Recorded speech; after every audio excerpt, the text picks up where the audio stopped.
për teatrin, dhe për të motrat, por edhe unë, sepse edhe unë me këta familje lidha jetën, pavarësisht se unë s'pata fëmijët e mi.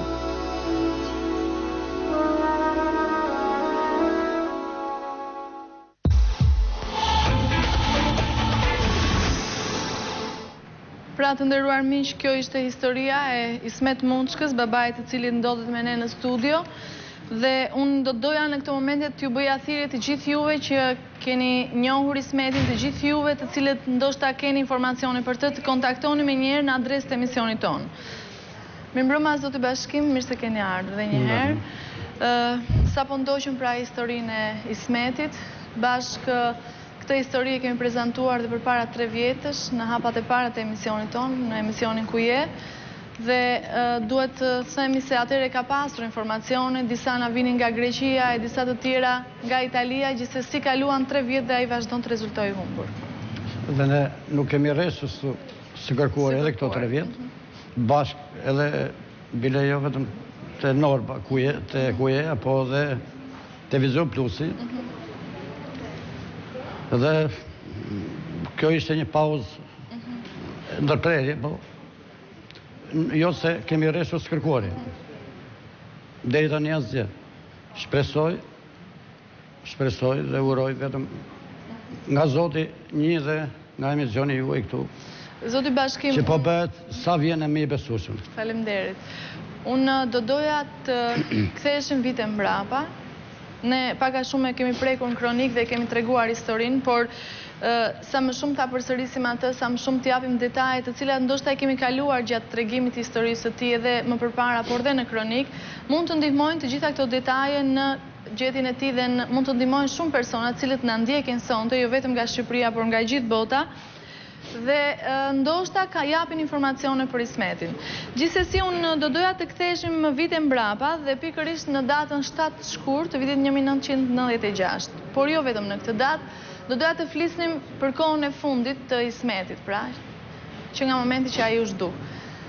Si ka qenë kjo periudhë për të, sa ka ndryshuar Ismeti gjatë kësaj periudhe, sepse nuk ishte era e parë që ai ikte nga shtëpia, kishte emigruar dhe në shtetin grek, por gjithmonë ka pasur kontakte me ju, është kthyer dhe ka qenë pra gjithmonë në lidhje të vazhdueshme me ju. Kjo ishte hera e fundit, pra 7 shkurti 96-s. Unë do doja të dija përpara se të largohej, pra përpara kësaj dite, si ka qenë gjendja e tij shpirtërore, psikologjike, ju të jeni vënë re diçka të ndryshme nga herët e tjera të Ismetit?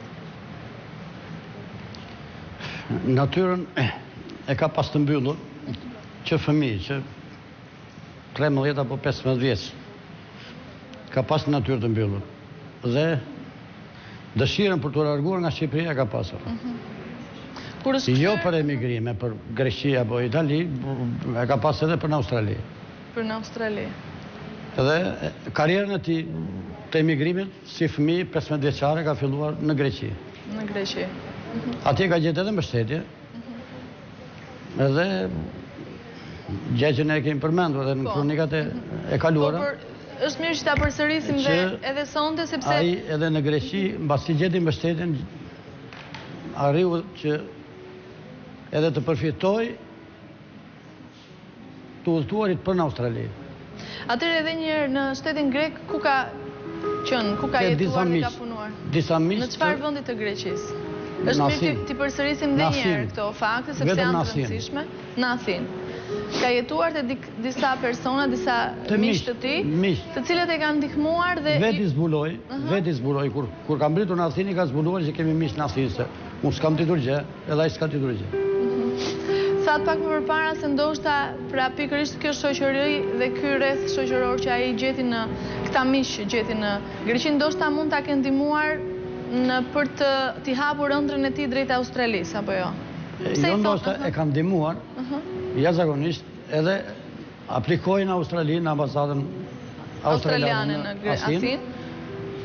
Dhe përgjigjja ka ardhur shumë vonë, mbasi ky është larguar. Domethënë mbas rreth 3 vjetëve. Përgjigjja erdhi pozitive apo negative nga ambasada? Pozitive për t'ikur në Australi. Pozitive për t'ikur në Australi. Ndërkohë që ky kishte ikur. Se larguar nga shtëpia. Gjithsesi, Pra bashkëshortja juaj tregon se momentet e fundit me ai shpeshherë hapeshe me të. Më shumë se sa me mua. Si kanë qenë marrëdhëniet tuaja me Ismetin? Shumë të mira. Të mira. Shumë të afërta se ndoshta kjo ka qenë e gabim, ndoshta unë e kam gjykuar për mirë, po se si kam kërkuar llogari ndonjëherë. Absolutisht, a fitonte, a merrte, a prishte. Absolutisht asnjëherë nuk i kam kërkuar llogari që pse prish ose sa merr. Absolutisht asnjëherë. Ndoshta nga që nuk kemi vuajtur ekonomikisht asnjëherë. Ndoshta nga si djali vetëm, ndoshta shumë faktor ka qenë që mua më ka detyruar që të sillem në atë formë, në atë mënyrë. Zoti Bashkim, juve pra Ismetin se ka dhe 2 motra të tjera, apo jo? Në moshë të vogël është larguar nga jeta pra ishte bashkëshortja juaj dhe nëna e Ismetit. Sa vjeç ka qenë Ismeti në atë kohë dhe sa e vuajti humbjen e saj? Ka qenë i vogël, 7 apo 83 sa i bje. 7-8 vjeç apo? 8 vjeç ka qenë. 8 vjeç. E vuajti shumë humbjen e saj? Po për moshën e tij jo, më shumë e motra, ajo e madhe ka bëu, ndërsa ajo ka qenë Ja u bëj këto pyetje 12 vjeçë. Ja u bëj këto pyetje sepse duke lexuar letrën që ai ka lënë dhe që ne e dham në pjesën e parë të kronikës, shkruan dhe se unë do të larg, më ka marrë malli shumë për mamin dhe jam i bindur që dhe atë e ka marrë shumë. Pra ishte një letër e cila të jepte në pamjen e parë idenë e një letre e lamtumire. Të jepte idenë e një djali i cili shpirti dhe zemra e tij ishte e brengosur. Të paktën nga ato që ai ka shkruar. Ne edhe kemi shqyrtuar, edhe kemi analizuar, edhe letrën. Dhe letra me që nga kanë thënë këta analizë dhe këta psikolog e shkruar me qetësinë më të madhe dhe këte mund të vërtetoj jo unë, jo ata psikologë që e kanë vërtetuar që e shkruar me qetësi, me që shkrimi ti është tepër kaligrafik aty në letër, gjë që një i stresuar nuk mund të arrijë të bëjë atë gjë. Por edhe motra vetë, motra e madhe, e ti qupa e madhe, që është disa vjetë me madhe nga kjo, edhe ajo e ka parë duke shkruar letrën qetësisht në shtëpi. Këtë letër. Pra, atë ditë që është larguar, ka qenë dhe vajza juaj e madhe, apo jo, dhe ka parë që Ismeti është ullur dhe ka shkruar pikërisht të letër. Ka hyrë në mëngjes për t'i shërbyer për kafen e mëngjesit, me që nuk ishim ne në shtëpi. Edhe e ka parë duke shkruar letër, e ka mbyllur zarfin a fletore që ka pasur në dorë, e ka mbuluar dhe e ka thënë mas pak më sill kafen. Më vonë e piu kafen, ka dalë, e shtakuar me të, e shpërgjafuar dhe e zhërguar. Ndërkohë që motra dhe vajza juaj nuk e kishte lexuar letrën, apo jo? Absolutisht. Në këtë përshafim që ai dha të motës, i tha që do të largohej? Letrat janë dërguar rreth drekës. Rreth drekës. Kush i ka sjellë atë letra? I ka sjellë një shoqe e vet.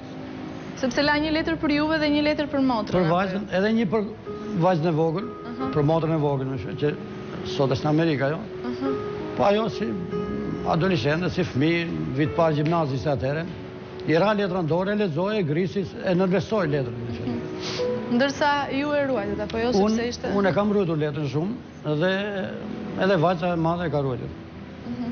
Do të vazhdojmë me historinë tuaj, ndërkohë që unë pres që ju telefononi për fatin e Ismet Mushkës, do të kalojmë në një hapësirë publicitare, mos u largoni sepse do të kthehemi shumë shpejt, dhe ndërkohë që ju mund të telefononi për fatin e Ismet Mushkës, por dhe personave të tjerë që ne kemi publikuar nga fillimi i emisionit deri në këto momente.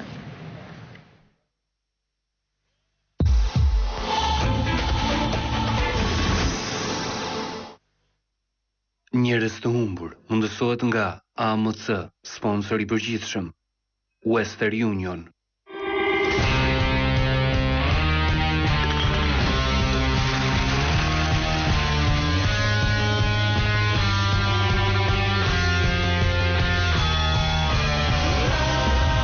WhatsApp Vitamina. Folsi çmendur për një muaj në çdo orë të ditës. Hyr në AMC Easy dhe merr WhatsApp Vitamina vetëm për 500 lekë pa TVSH. WhatsApp dhe Youth Tool.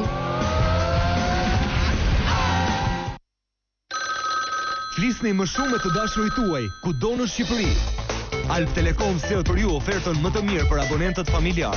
Paguani vetëm 15 lek për minutën e parë dhe flisni një orë falas drejt numrave Alp Telekom. Nxitoni të paraqiteni pranë sporteleve tanë ose telefononi në numrin 124. Ju mund të abonoheni nga data 15 janar deri në 15 prill. Alp Telekom, lidhja më e fortë mes nesh. Në Neptun, televizor LCD Philips, 32 polësh, high definition, për 48.900 lek, me 2 vjet garanci. Mund të paguani dhe me këste të ulta mujore. Në Neptun.